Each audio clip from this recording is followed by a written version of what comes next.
Hai guys, kembali lagi bersama kami di Gainers vs Losers PT CGS CIMB Sekuritas Indonesia.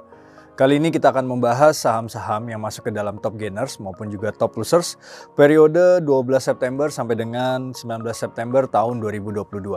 Yuk kita langsung aja untuk membahas di saham top gainers periode 12 September sampai dengan 19 September 2022 ada saham Akra yang dimana terjadi penguatan sebesar 16,60% ke level 1405.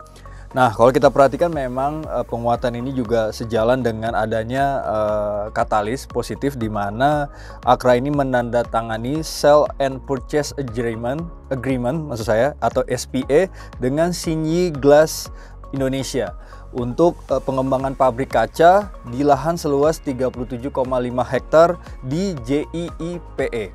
Dan setelah itu juga ada katalis bahwa hingga kini konstruksi pabrik Freeport sedang berlangsung juga dan ditargetkan tuntas di akhir tahun 2024.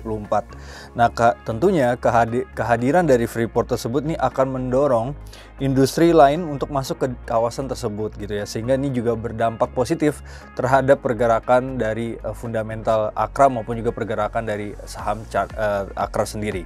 Nah, di sebelah kiri saya terlihat pergerakan Akra di mana tergolong penguatan sideways cenderung menguat, dan kalau kita perhatikan di akhir pergerakan memang di level 1405, dan kalau kita lihat memang volumenya cukup kuat ya belakangan ini. Di tengah juga RSI-nya yang juga masih dalam keadaan stable dan juga memang ada terjadi penguatan.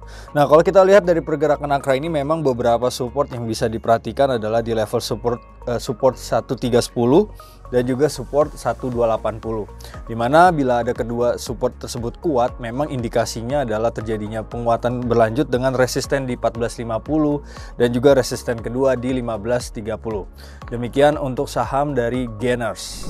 Di posisi top losers periode 12 sampai dengan 19 September 2022 ada saham Gotoh yang turun sebesar 12,95% ke level 242. Katalis dari Gotoh tersebut adalah memang adanya kenaikan tarif ojol yang mengimbangi kenaikan dari bahan bakar minyak BBM subsidi atau biasa dikatakan Pertalite.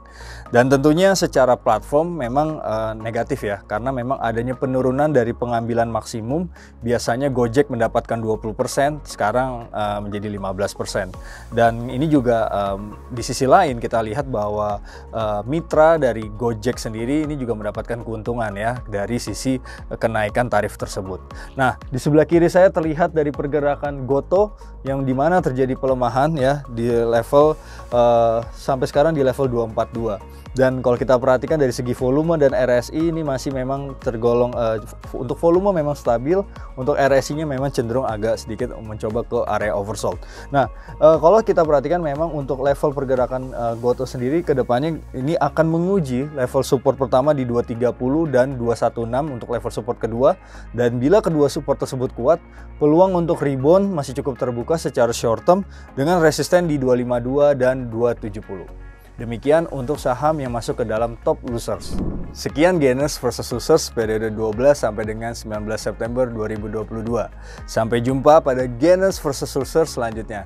Yang muda, yang berinvestasi.